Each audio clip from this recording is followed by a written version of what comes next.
শেষ হয়ে গিয়েছে সরস্বতী পুজো, কিন্তু তবুও তার রেশ অব্যাহত এখনো। রাজ্যের বিভিন্ন প্রান্তে সরস্বতী পুজো ঘিরে চলছে উল্লাস, আনন্দ, উদ্দীপনা। এবারে সেই ছবি পরিলক্ষিত হলো উত্তর দিনাজপুর জেলার রায়গঞ্জ ব্লকের পদ্মপুকুর এলাকায়। পদ্মপুকুর যুব সংঘের পক্ষ থেকে প্রতিবারই অনুষ্ঠিত হয় বাগদেবীর আরাধনা।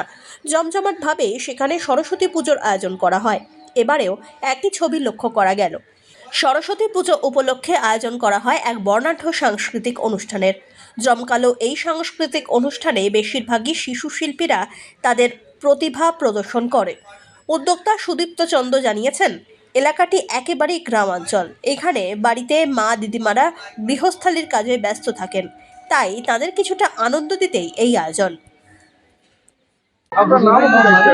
আমার নাম সুদীপ্ত চন্দ।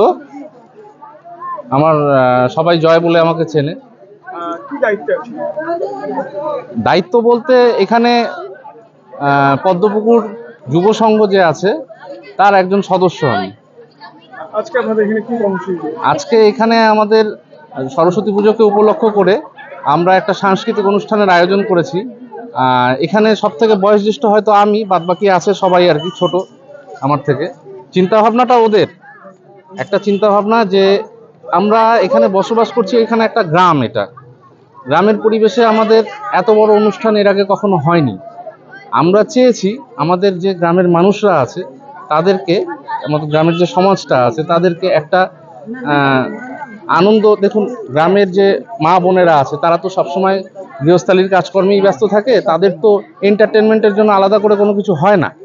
এখন আমরা চেষ্টা করেছি যে এই অনুষ্ঠানটার মাধ্যমে তাদেরকে যদি একটু আনন্দ দেওয়া যায়, যদি একটু খুশি করা যায়, এটাই। ছোট ছোট ক্ষুদে শিল্পীরা এখানে নৃত্য পরিবেশন করছে, আবৃত্তি বলছে, গান করছে।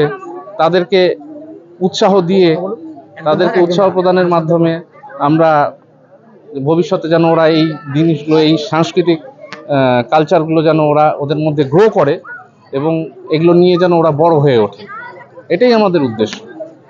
কদিন ধরে চলবে আপনাদের এই অনুষ্ঠান? আমাদের অনুষ্ঠান আজকেই শেষ। উচ্চ মাধ্যমিক পরীক্ষাকে কেন্দ্র করে আমরা অনুষ্ঠানটা খুব বড় করিনি, আমরা খুব সীমিত সময়ের জন্য অনুষ্ঠানটা করছি। 2 দিন ব্যাপী আমাদের এই অনুষ্ঠান চললো।